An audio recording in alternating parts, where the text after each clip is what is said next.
Barrett's Berry of the Empowered Living Church. We're here for Leadership Talks. We're having a discussion with some of the organizers and of the march coming up this Wednesday here in Charlotte, North Carolina. I'm putting it up for you guys so you can see it. It's called Black Men United March and Rally. It's taking place on June 17th at 4 p.m. You'll see it right there. We're going to get into the crust of why are we having this march, what's important about it, and where we're going as a community here in Charlotte. Really, Charlotte is a reflection of America right now.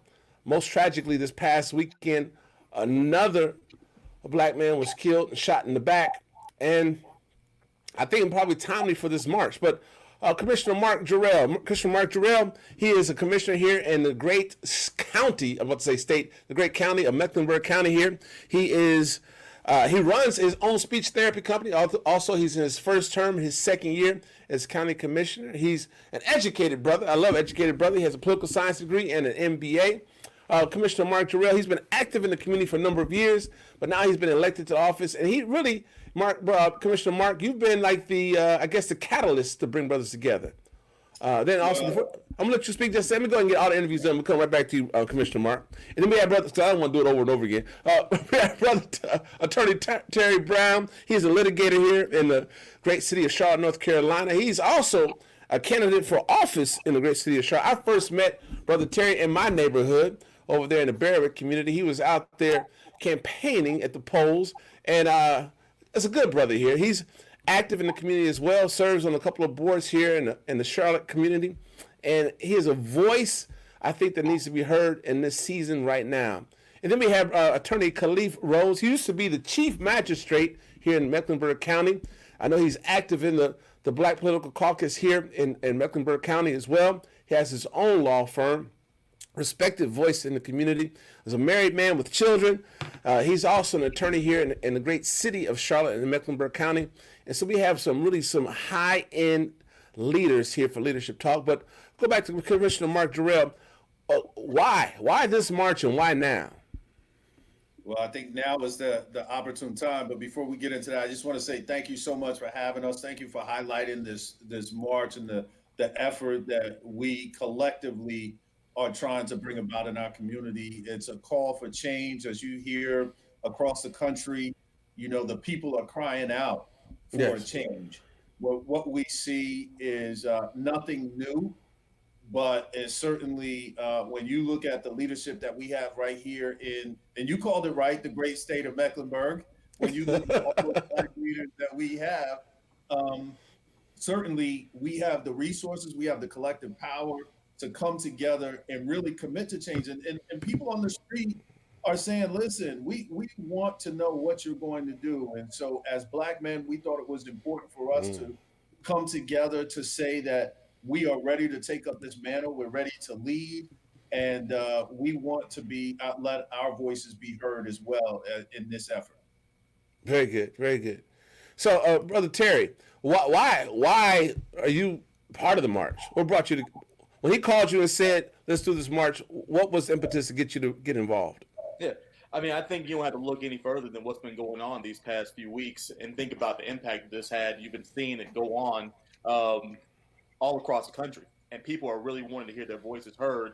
And I think it's really important that when you're, I'm a big believer that when you've been blessed a lot, you've been given a lot, you have a really big burden to give back to your community. So the issues that we've been dealing with these past few weeks aren't new to us. They're not new to our communities, they're not new to our country, but I think that this heightened spotlight has really given us the opportunity to really make some change and really show that, we are men in our community. We call ourselves leaders. We want to be leaders. We want to be that voice. And we need to get out there and get on the ground, get on the streets, and really unify, make some real lasting change. I think that's the biggest thing that we need to do right now. So when Commissioner Jerrell called me, I was all in because it's too important right now.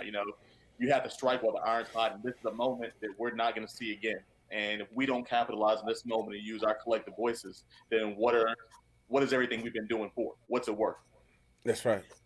Brother Khalif, you've been involved in a variety of capacities. You've been on the bench, you've been organizing the political caucus, and you've been a man here in the community. So what drove you? What have you seen that really brought you into, say, well, this is the march we need to do right now?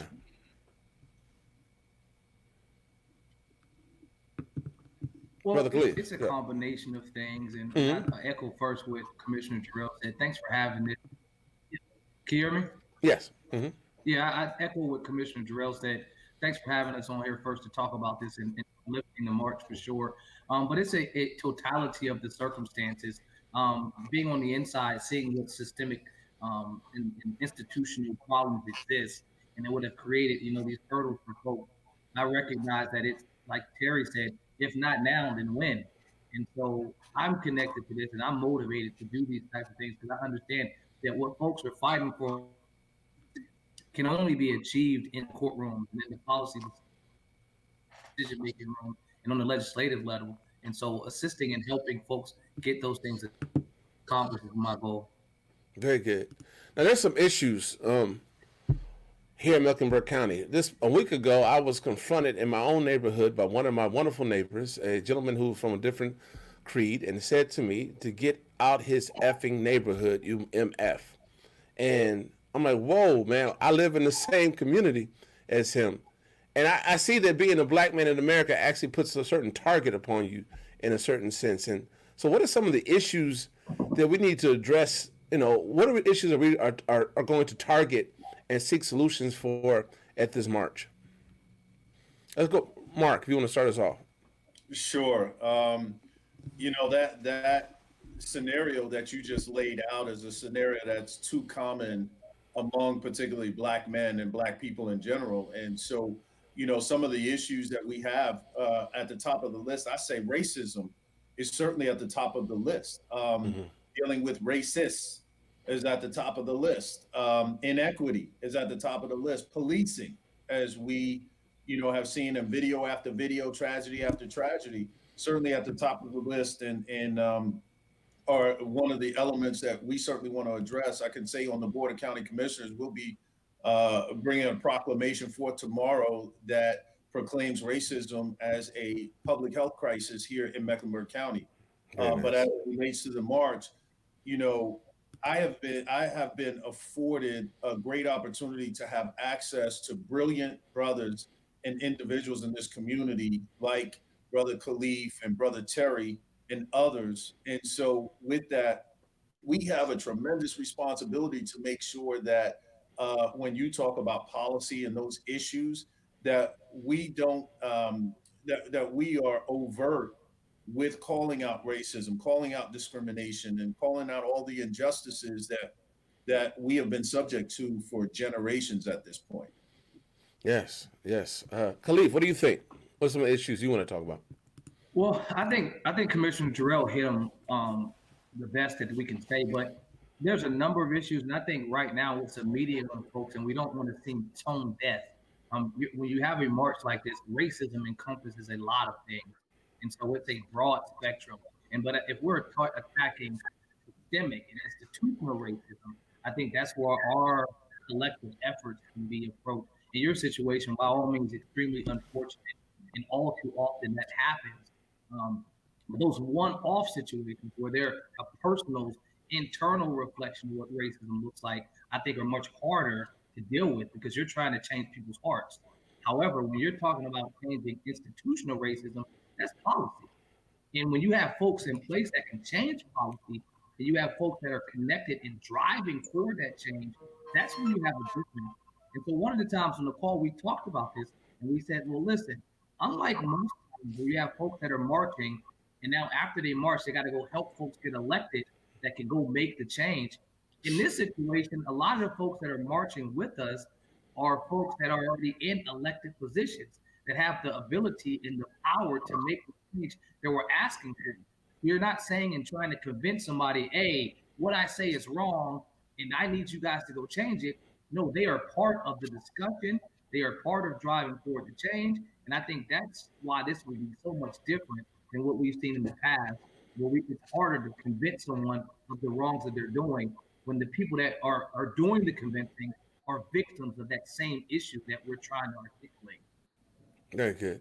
And Terry, to you, you may see things from, this is a topic I'm sure and we're going to talk about your election just yet, but I'm going to talk about your election.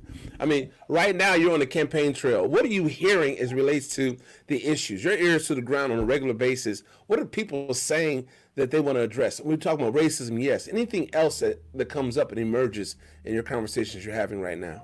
Yeah, I think one of the biggest things that, as difficult of a year that 2020 has been so far, with everything that's been going on with the George Floyd situation, with the coronavirus situation, as difficult as it's been, it's really illuminated some of the deficiencies that we've had on a systemic level. It's really illuminated one of the ways that people in our community have said that we've been doing this for so long. And now that you've had the time, whether it's because you've been in the house and you've had time to sit with your thoughts or really think about it and look at what's been going on, people are really realizing these issues that are heightened now because it's on the news. Uh, but there have been issues that they've been dealing with since I was growing up, since Commissioner Jerrell is growing up, since Khalif is growing up, Mr. Rhodes is growing up, and they have all these issues they want to fix. And one of the biggest things is thinking about what can we do on a systemic level to fix our criminal justice system. You think about the system of our laws that are in place. The lawyer, I take that the oath that I took in office very with a lot of a part there to really think about what are our laws doing and how are they affecting people? How are the people that are put in place to serve and protect us really serving and protecting us? So I think there's a lot of different issues that people are really starting to first come to grips with that, if you might not have dealt with racism growing up, if you might not have seen that because you come from a different community, you come from a different race. Now you're really grappling with those things because you have friends, you're seeing it on the news. This is not an issue where you have a protest that's gone on for 2 nights across the country. This is protests that have been going on every single night in every single city across this country for two straight weeks now. So this is definitely different. It's definitely illuminating a lot of these issues and really thinking about what can we do to move forward on a policy basis. What can we do as a member of the General Assembly to think about how we can change these laws to affect us in Charlotte? What can we do as county commissioners, city council people to really think about how we can affect these changes and not make temporary stopgaps, but to make long-lasting, impactful change? Yes.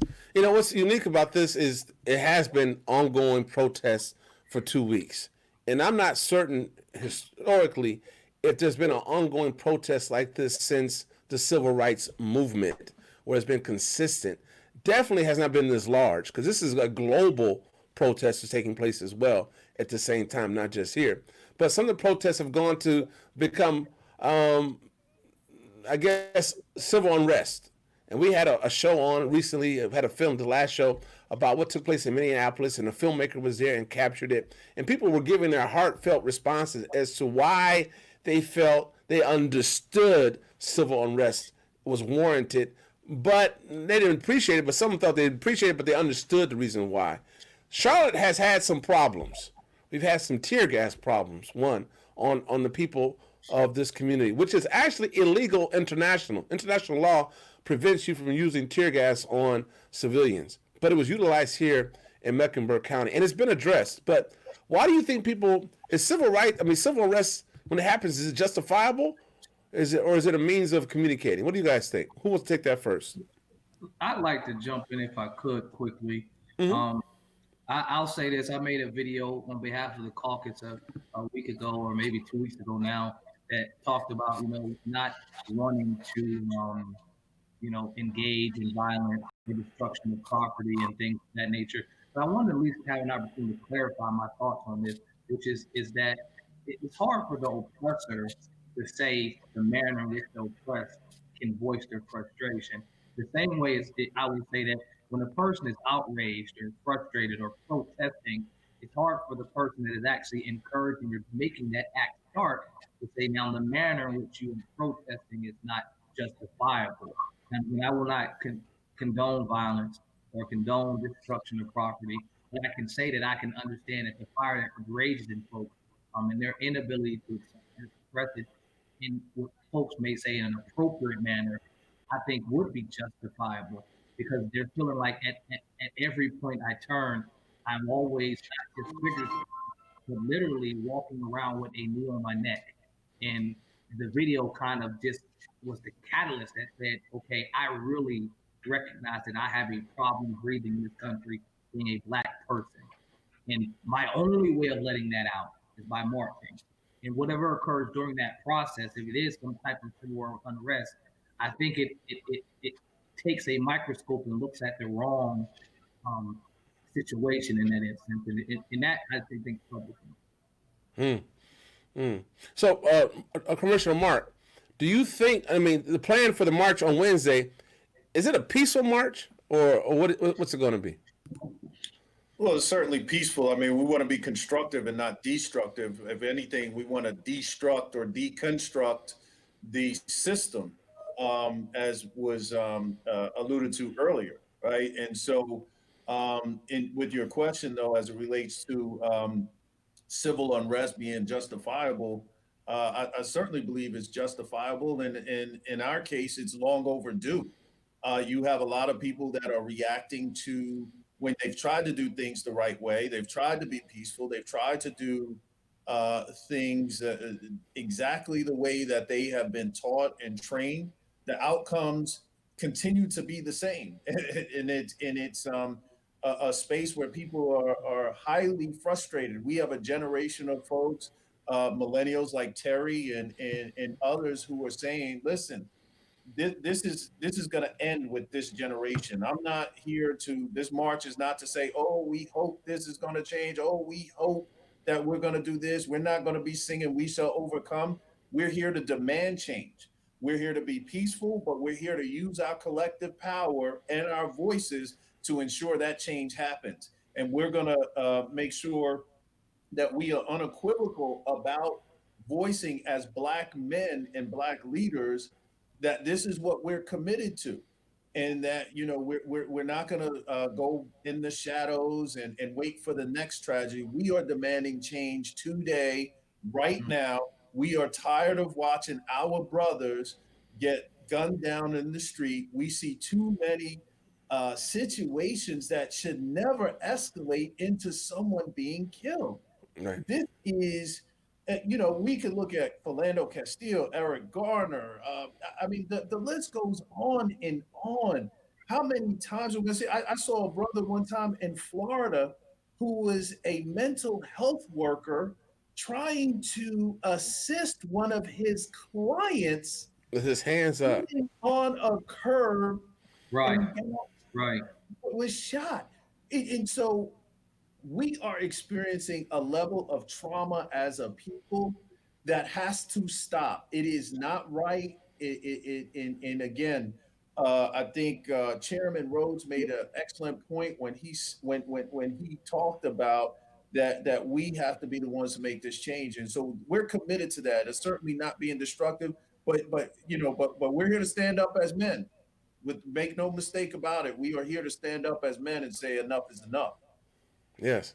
And he mentioned, Commissioner Mark mentioned something, Terry, that I thought was, right on time. What do you hear from the younger generation? I mean, those are the individuals, the millennials and the Generation Zs are the ones that are on the streets more than not.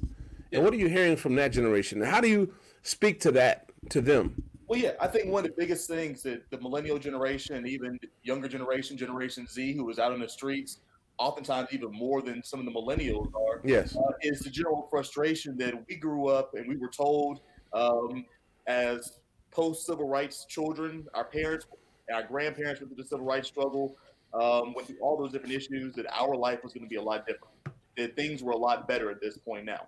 And when you look at the things that a lot of people grew up with in time here in society when we're growing up, from 9/11 to the advent of school shootings, Columbine happened when I was in middle school.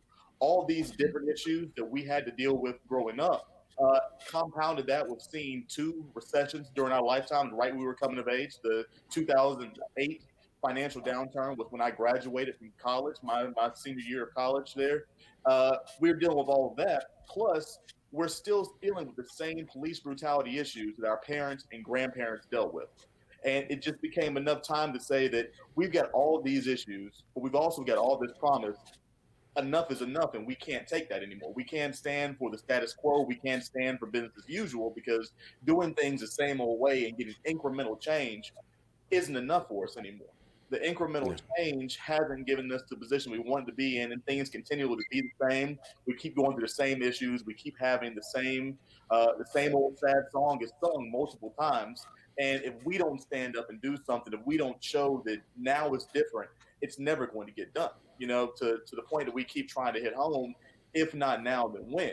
When will be the time? What's the final straw that is going to break the camel's back when you've got 5,000 straws laying beside this camel? Which one is going to do it? That's a good analogy, brother. That's a good analogy. Great. Now, this is to Khalif first. We have a couple of attorneys here, but you sat on the bench as a magistrate. This may not, I don't know. What do you think? Do you think the officers, I say Minneapolis because we probably could go to every different city, but George Floyd's murder was what started this latest push in the movement. Do you think the police officers in Minneapolis would get convicted? Well, I'd even step back in my purview as the chief magistrate of Mecklenburg County. Anytime there was a person charged with any crime, they have to go through the magistrate's process. So law enforcement will go to the magistrate and seek some type of warrant. Or in North Carolina, an individual can go and seek a warrant against another private individual. So what I say in terms of even before we get to conviction, and I think this is what goes to a number of folks' frustration, is that there was such a delay in terms of the charge with these types of folks in these types of cases where it wasn't immediate. Okay, even if that wasn't a law enforcement officer and there was a person that died in the street after 8 minutes and 46 seconds of their knee being pressed on their neck, there would have been an immediate charge. And so what I see often happen in these types of cases is prior to them charging law enforcement, they really try to try the case. And that doesn't happen to everybody else. So in terms of conviction, I think the Attorney General spoke clear about this. He said that this will be an uphill battle in terms of attempting to convict law enforcement on this charge. They charged him with second-degree murder. I think that's the appropriate charge. I can't say that anything will be cut and dry. We all saw the video, but law enforcement is given extended leeway in what they're allowed to do. I think the conviction may be on a lesser included charge, would be a manslaughter charge, which they originally, I think, charged them with at first. And if I had a betting man, which I'm not, I would say that I would think that it would not be a second-degree conviction, but it would be a manslaughter conviction. Similar to what happened in South Carolina, I believe that the officer with the Walter Scott, that he was charged and convicted with manslaughter. Yes.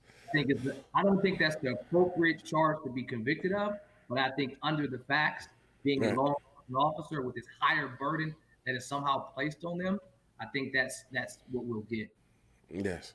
So, Mark, when this question comes up at the protests or the feelings or the energy around if they'll get arrested, how is that going to be addressed by the brothers? Not that you're going to tell them what to say, but how do you foresee it being addressed? This is a hot button issue. It is a hot button issue. I think my expectation is that we look at this at a macro level and understanding how we're impacted here in Mecklenburg County while we lend voice to what's happening nationally as well. There's some issues we have right in our own community that we need to address. So sometimes you got to clean up your own backyard before you look outward, right? And so there are things that we've dealt with. We've had Keith Lamont Scott, we've had Jonathan Farrell, we've had other incidences that I'm not so sure that we are the ones that are in a position to tell someone how they need to handle their business. Our dear brother, Keith Ellison there in Minnesota is, to Brother Khalif's point, has a uphill battle for sure. And I think he has tried to temper expectations, but we know the system is not set for us, right? It's not set to produce the outcome of justice as you would have it in your mind as a Black man. It is skewed toward the police. I'm not an attorney. I'm the only one that doesn't have a JD on this panel. I guess kudos to me. You're a good man. You're a good man. No, just kidding, guys. But we all know that the system is not set up so that you get the logical outcomes that the average Joe citizen expects. And so I think he's tried to temper those expectations. But what I want us to do here locally is really focus on the things that we can do here, the changes that we can make, and build the community that we want to leave for our children and future generations. Very good. And to you, Terry. So, how would you address that? I mean, I said you're the youngest guy here, so I'm gonna put the burden on you to speak for all millennials in the world. Ain't no pressure. right. And as I ask you this question, I'm gonna ask Mark and Khalif to get ready to make their closing statements on whatever they want to share with the people before they depart. But so. I don't know. I want to believe they'll get convicted, but a strong part of me is saying, nah. So, what do you say to your generation in regards to that?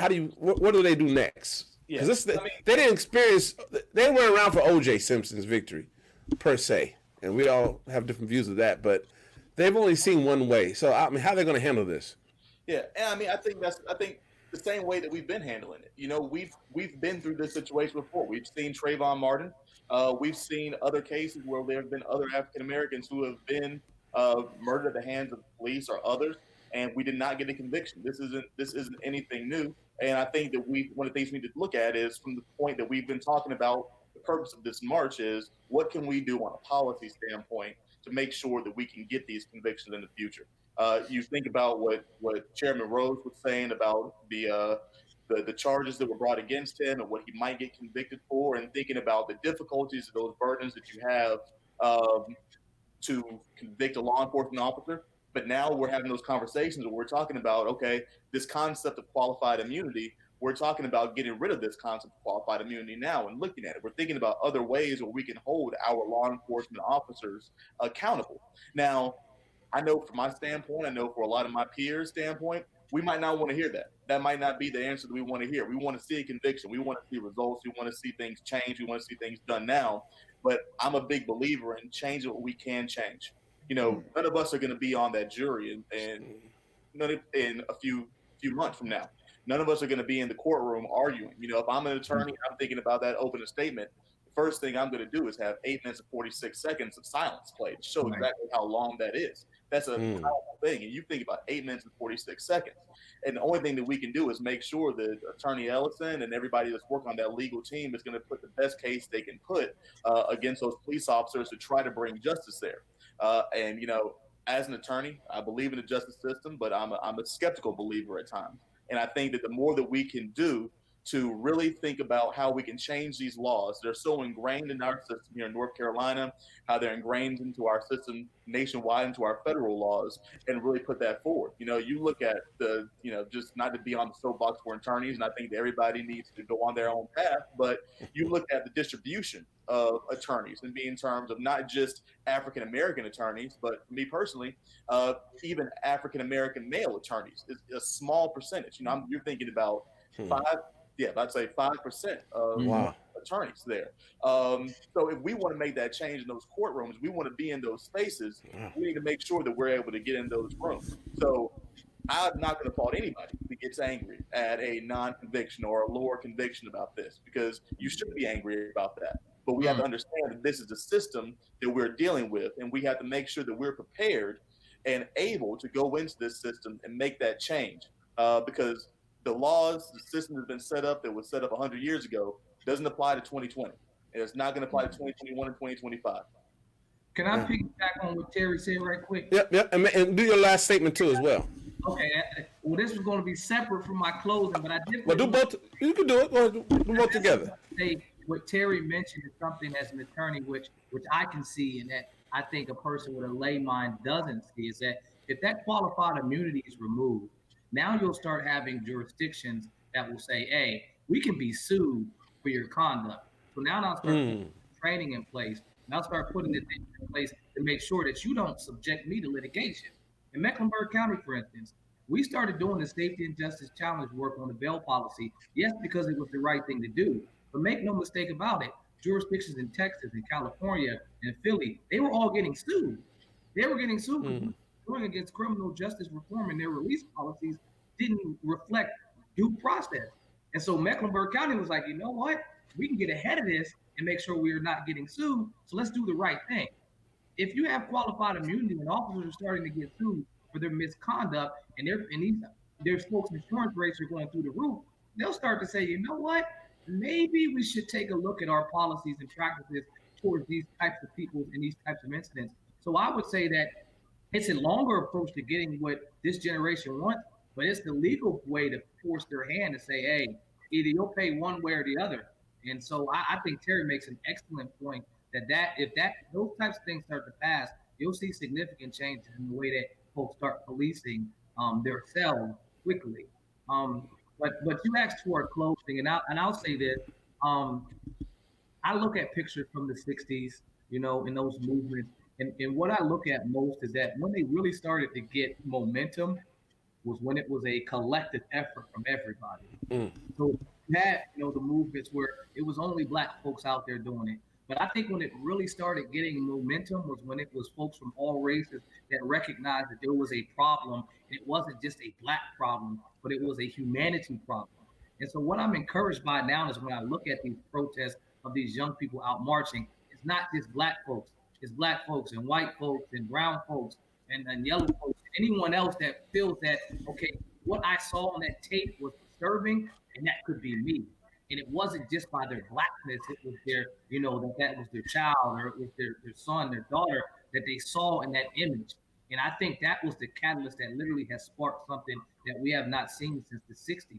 And during that time, we had major legislation passed, Voting Rights Act. Like those are things that happen when you have a consensus that there is a major problem. And so I think Commissioner Jerrell, with pushing forward that this is that racism is a health crisis, it's the first step to trying to do things like this on a larger level within our own community, where we have politicians that are calling out wrongs and getting proclamations that now will spark legislation and policy change. So for sure, I'm excited about where we're at. I just wish folks didn't have to die just to get here. Amen. Amen. Well, I know you had to go off and do a phone call, man. So I want to thank you for joining us as we talk about this march that's taking place tomorrow, Wednesday at 4:00 here in the great city of Charlotte. So, Commissioner Mark Jerrell, closing statement. Yeah, so I want to say thank you so much, Pastor, for having us and for your audience listening to us and allowing us this opportunity for this platform. I think it's important for us to understand that we are not marching and rallying for the sake of a march and for the sake of a rally. It is not about trying to get any recognition for ourselves in any way, but this is to stand up for what we see as an injustice in our community and in our country. And you can tell by the brothers that you've heard today that these are serious-minded brothers who care about the community, who are leaders, and a title doesn't make a leader.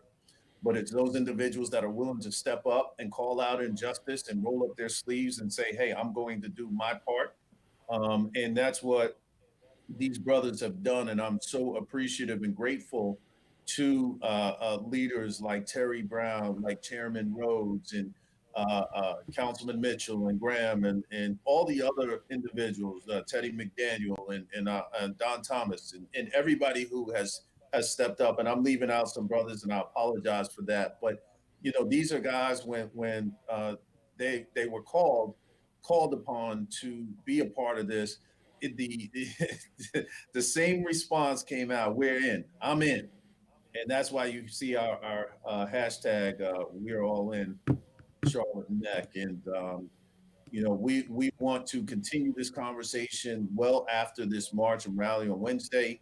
We have some heavy lifting to do on behalf of this community, and we have committed to make sure that happens. We will be pulling in other individuals to help with the discussion. It'll be comprehensive and include people from a myriad of areas of expertise to make sure that we get the right policies in place moving forward. And thank you again for this opportunity. Oh, certainly. My pleasure. I'm honored to have you guys on Leadership Talks. And so I know you have to run off, man, and be a commissioner for this great county, man. We want to thank you. And we'll see you tomorrow, Wednesday at 4:00 here in the great city of Charlotte. Sounds great. Thank you, my brother. Yes, sir. God bless. So, Brother Terry Brown. Man, good to see you. I'm wonderful, man. Before we have this conversation, I want to remind people what we're talking about. We've been talking about today. Black Men United March and Rally is taking place Wednesday, June 17th at 4 p.m. It's going to be held at Marshall Park here in the Uptown Community area. Is that Uptown Community? Yes, it is. Yep. And so we want to make sure people come out for that. And let's continue this dialogue today. You see, it's a wonderful, I think it's a great hodgepodge of variety of men coming together. I was telling them earlier that I was fortunate to be part of the youth organizing committee for the Million Man March. Oh, wow. In 1995. I was one of the co-chairs, one of the 6 co-chairs for that. Had the pleasure of traveling around the country, telling people and organizing around the march. And so I've been, I saw a need for men to come together then. I've been compassionate and passionate about men coming together and working in unison with one another and moving this whole country forward. Not just for black folks. I believe that black folks actually lead many aspects of this country morally as well, as we've seen through the work of Martin Luther King Jr. So man, I understand you're running for office, and so I'm going to give you a couple minutes here. Well, why should we go with Terry Brown? Yeah. So I'm running for North Carolina House District 92. So House District 92 is a newly drawn district that spans all the way from the west side on Freedom Drive, the Camp Green area where my wife and I live, all the way down through southwest Charlotte. So we pick up all of West Boulevard, the airport, all of Still Creek, and we stop right there at the South Carolina state line. So it's a huge. That's my district. It is your district. It is your district. Yes. And it's a big district, and it's a very diverse district. So you think about the west side, where I live at, the Camp Green area, which is a historically African American community that's seen a lot of changes, a lot of new faces moving in, and they're dealing with a lot of issues. We're revitalizing this area while still keeping that spirit and making sure we can take care of the people that have been here for 30 and 40 years, while balancing the new businesses that are moving in, the new families that are moving in as well. And then you move down to Steel Creek, which, as you know, is one of the fastest growing areas, not just in the city of Charlotte, but in the entire state of North Carolina. Yes. 50,000 new residents have moved to Steel Creek in less than a decade down there. And it's not slowing down anytime soon. It's booming. So it really is important that with a district like this, that you have smart leadership, capable leadership that's going to be able to listen to all the voices that are there and take that to Raleigh and use those skills to advocate for some legislation on their behalf. And that's what I want to bring to this district. The living in the shelter in place, COVID campaign area has been difficult for me because All right. I like to be out there. I like to go knock on doors. I like to go to meetings with people and talk with them, have my listening events, go to churches and hear what people are saying on the ground. So we've had to adjust that strategy there. But ultimately, I want to take back the values of the people that live in District 92 to Raleigh and be able to advocate for them and get some legislation passed that'll impact their lives for the better. That's awesome, man. I appreciate you. My church is in this community as well. As everything that I do is in the Steel Creek community. So I appreciate you. And if you are become my elected official, it is my objective to know and work with every elected official that represents my people, that was God placed in my responsibility as their shepherd. And so, man, thank you for coming and joining us. Family, again, we'll continue these conversations with a couple other guests we have coming with us today. We're just taking a pause. Don't go anywhere. And we'll bring on the next set of guests to talk about this march here that's taking place tomorrow, Wednesday, June 17th. Black Men United March and Rally. We are leaders together that denounce racism.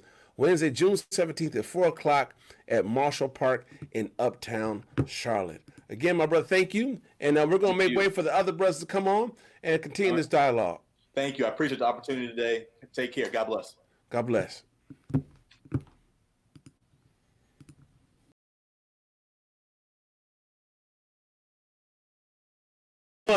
Family, we came back again, family. We're continuing with this dialogue today about the March. Black Men United March is taking place tomorrow, June 17th at 4 o'clock at Marshall Park. We're really excited about it. And we're joined today, again, with the next conversation of leaders here in the Charlotte community, Charlotte Mecklenburg community. We have here James Mitchell, chair, well, I won't say chair, but he is a council member extraordinaire. He's been in the city of Charlotte for a minute serving the community. I think, are you the longest serving? Yes, Longest serving city councilman? He represents District 2. No, He's at large. At large now. He's at large now. Forgive me. From 99 to 2013, he represented. He's had some national leadership. He's been past president of the National League of Cities, the NLC, and past president in the National Black Caucus of local elected officials, and past president. You just president of everything, man. Come on now. Former chairman of the National League of Cities Leadership Institute. This man is just a leader. But, man, we want to talk about what's going on here locally, man. And I want to ask the question, why even have this march here, the Black United Man March? Well, I think it's important, Pastor. And first of all, thank you for allowing me to be on your show. But I think it's very important that Black men unite on this particular issue right now. I mean, we know how it feels to be a Black man in America. And I have to thank Commissioner Mark Jerrell for the Lord putting on his heart and to call other leaders in our community and say it's time for Black men to stand up and be united. And so the march is really not about an event. It's about the beginning. How we address policy. How can we address some of the economic and social equities in our community? And so I don't want people to think that just because Wednesday that we're doing an event and that's it. That's just the beginning as we're talking about change of policy on the city side as well as the county. Change of policy on the judiciary side with our judges. We got to look at this whole system and how it's been negative impacting African-American men. And so we're hoping to have over 500 men to come out. I know I will be there. Mark has put together, Councilman Graham's going to give the speeches. People don't know his history, that his sister was murdered, part of the Charleston Nine. It's the 5th year anniversary. And for me, being from Charlotte, and being someone who believes in giving back, I've been part of a Save the Seed mentoring program, next level leadership. I believe in developing the next Black leaders in our community. I am unapologetic bold of my Blackness. And I think Wednesday is another step to show Black men want to be held accountable, and we're going to fix some of the ills in the city of Charlotte. That's awesome. That's awesome. Now, Charlotte is unique. People always talk about Atlanta being the mecca of Black America. It used to be D.C., now they say Atlanta over the last maybe couple of decades. But Charlotte is unique in the fact that it's a large city, and majority of the heads of the major departments are Black. Am I right? You're right, Pastor. And think about what we've done the last 2 years. We have hosted the Black Enterprise Entrepreneur Conference in Charlotte. Yes. And so it's the 15th largest city. But people see something very unique in the city of Charlotte. African Americans starting to grow, to be empowered, and now we need to take that. So every African American citizen should look at their quality of life and say, I got a Black police chief, I got a Black city manager, I got a Black mayor, I got a Black county commission, predominantly Black school board, and I got a total of 18 African American leadership roles. It doesn't mean nothing if we not improving African American quality of life. And for me, I've taken on the economic development front. A $30 million small business access fund will start June 22nd. That is a grant, Pastor, because we realize small businesses can't take on additional loans. They don't need additional debt. But we had $154 million from the COVID, and we allow a total of $50 million to focus on small businesses. And the first wave of money, $30 million, is going to hit the street June 22nd. I need my African-American business owners to apply for that fund. We have hired the Foundation of Carolina to be the administrator. And so hold me accountable from the standpoint, when you look at James Smudger Mitchell, I want you to be able to say, that's an advocate that's trying to increase my quality of life in the city of Charlotte. Now, what's the name of that fund again for the people, please? That's Foundation for the Carolina. I'm the minister. So go to their website. I think it's www.fftc.org, Foundation for the Carolina. It's called Access to Capital. It's the City of Charlotte Access to Capital. $30 million we have put in that fund for small businesses to apply for a grant. And I'm emphasizing $30 million And Yes. emphasizing a grant. Yes. You don't have That's to pay important. back. Important. That's important. That's important for people to understand that, because quite often we get these loans that possibly could be grants, and then you get caught up in some red tape, and next thing you know, you have to pay that so-called grant back because it was a loan initially, and so that's imperative and important. And so I want to have you back again and talk about that a little bit more. We'll go in more detail when it's launched, or right before it launches as well. We're starting an initiative here at Empower Living Church around businesses. Thursday will be dedicated to business growth and development. So I used to be the senior advisor at the U.S. Small Business Administration. I used to advise the administrator there in the Clinton administration. And so I'm big on small business growth and development. And that's my expertise. But on this march, not just the march, what are some of the issues that we need to address? Yeah, so let me take the issues that I'm responsible for in the city. All right, very good. To inform the citizens, I think my issue is the use of tear gas. My issue is the way police communicate, interact with African Americans. My issues I can control is how many officers do I need to put more officers in your community or less officers in your community. So I'm responsible for the Charlotte-Mecklenburg Police funding, as well as their interaction, as well as their policy. I also had the responsibility for the Civil Service Board. They are made up of citizens who are responsible for either terminating fire or police who have exhibited bad conduct.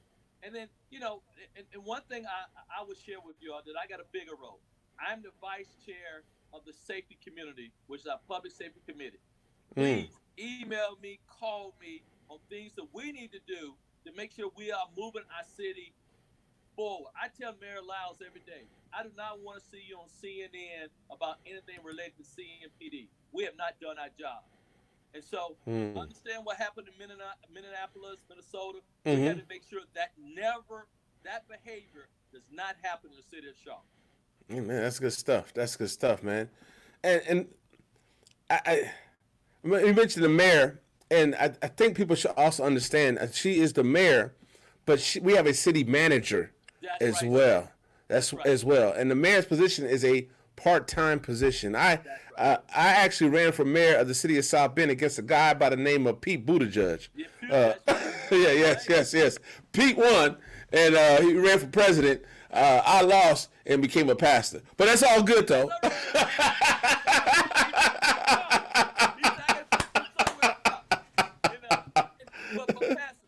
Yes. So I want to be fair to the mayor, because I think people look at Atlanta's mayor, right? Mayor. That's why I was saying that. Thank you. Yes. Yeah.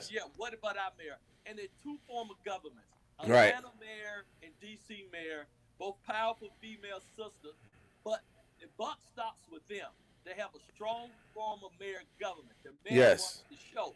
In the city of Charlotte, we have a weak form of mayor government. That means the mayor is the spokesperson, but the city manager is who runs the show. That's right. So I'm always defending the mayor when people say, well, why is she not on TV and why is she not firing this person, that person? Our form of government does not give the mayor that same power as Atlanta and Washington. That's right. And that's for the state of North Carolina. It's not unique to Charlotte. Right. So people do understand it's the whole state, not just the city of Charlotte. It's a mandate there. Oh man, I know you got to run and go on to some of your meetings, but please go ahead. This is your final statement. What do you want the people to know as we get ready for this march tomorrow at 4:00? Well, I want 500 black men to be there. That's number one. I want 500 black men to be committed that they're going to be part of the solution in the city of Charlotte, where they volunteer to My Brother's Keepers. We got a new chapter in Charlotte where they're going to be committed to help us deal with police relationships. They're going to help us on the economic front. Smudging, we need to put more money in our corridor. We need to bring about change when the streetcar come about. I want 500 men to be engaged with us starting on Wednesday until we continue to make progress for the city of Charlotte. I want black men to stand up. Amen. I love it, man. I'm right there with you. I'll be there at 4:00. I'll be there at 3:30. I'll be on time for something tomorrow. I'll be passes, we always get caught up. But I'll be on time tomorrow. Be there with my brothers. Man, I want to thank you for coming out and sharing with us today, Smudgy. We really appreciate you. This is Councilman James Smudgy Mitchell, the longest serving city councilman in the great city of Charlotte. All right. Go on, brother. We appreciate you, man. See you tomorrow as well. Thank you, Pastor. Thank you. Yes, sir. God bless.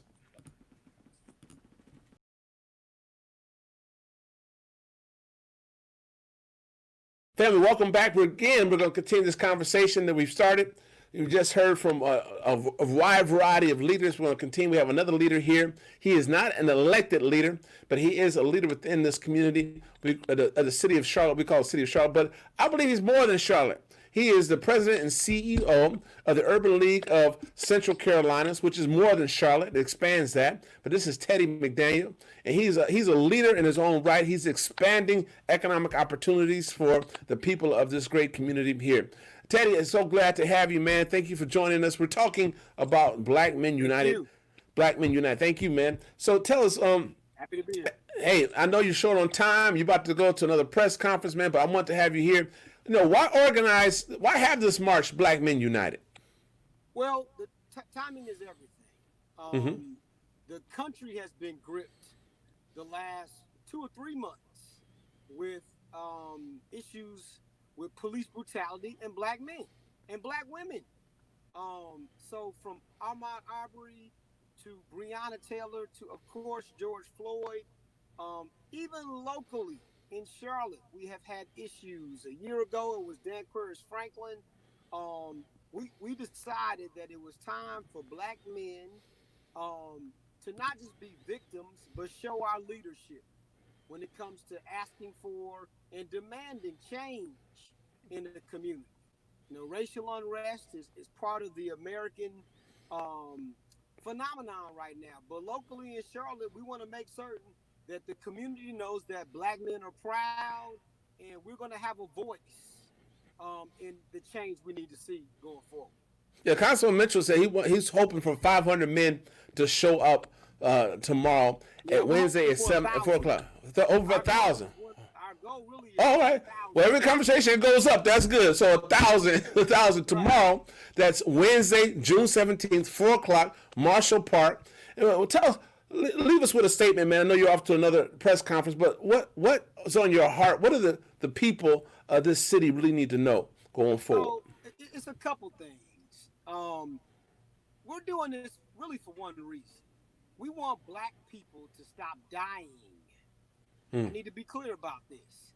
Human life is taken and families are suffering. So when it comes to police brutality or any death, we want that to stop. And there are policies that need to be put in place to help that. But from an Urban League standpoint, there is a long-held racial wealth gap in Charlotte and cities around the country. And our mission is social and economic equality for African Americans and underserved communities. And so part of this is Charlotte and the whole city and area needs to understand you got to invest in education, in jobs, in housing, because people need the resources so they can lift themselves up. And there's no one around there that has done it all on their own. It just doesn't exist. That's right. And so we need to get investments into the community, and we need these folks to be able to raise themselves up. All of us have gotten support over time that have become successful. We need investment directly to narrow and hopefully eliminate this racial wealth gap in Charlotte. Awesome, man. Man, I want to thank you, man, for taking time out to meet with us today. This has been an amazing day of online broadcast for Leadership Talks. We want to continue to go forward, man. I wish you well in your endeavors, man. Keep fighting the good fight of the faith for the people, man. Much for having me, man. Yes, sir.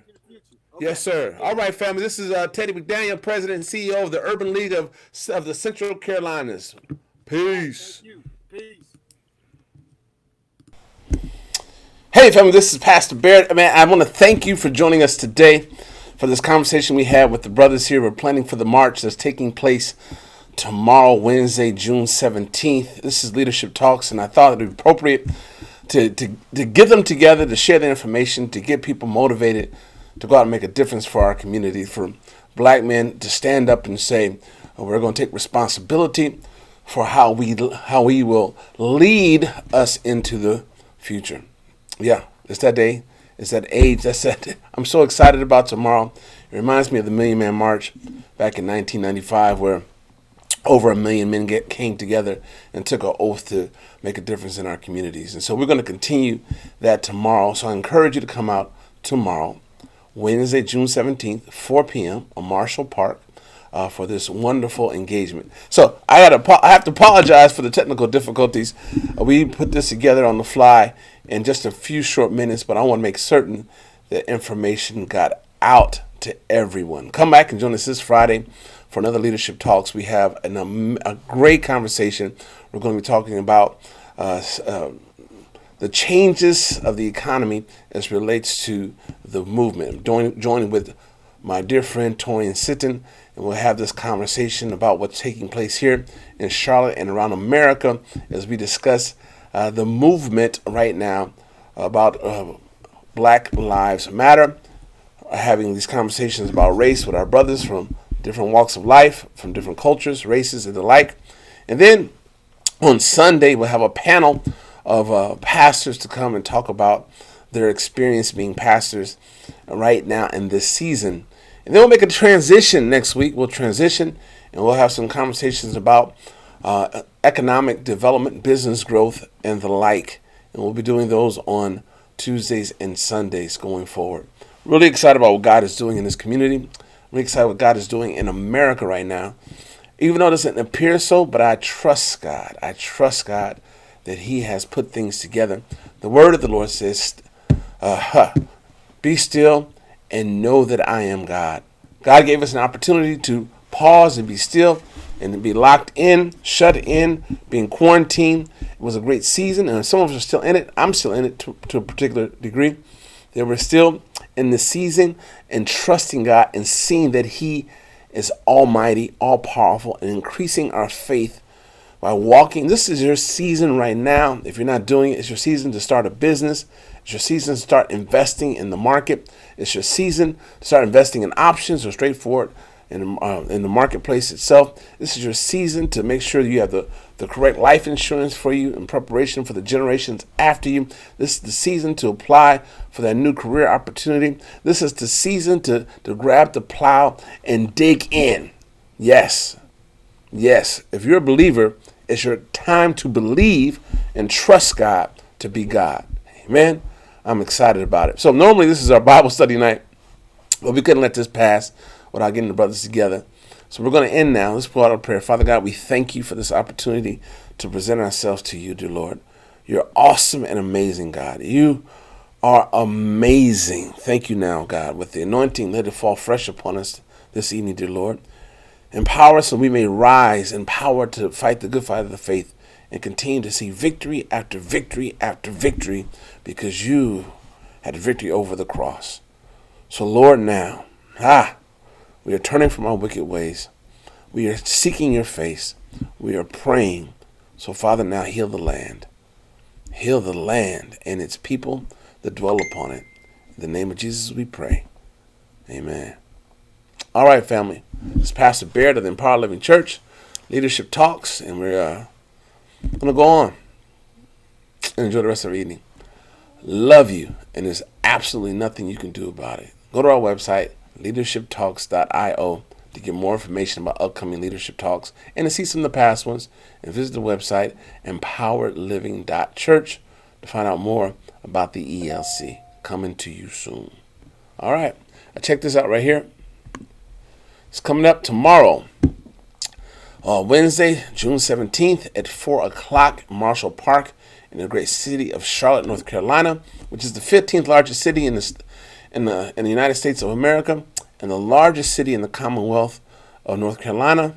Well, I used to live in Massachusetts, which is the Commonwealth, but the largest city in the state of North Carolina and in the Carolinas. So tomorrow, 4 o'clock, tell a friend, tell an enemy, tell a frenemy. Just tell brothers to show up. God bless.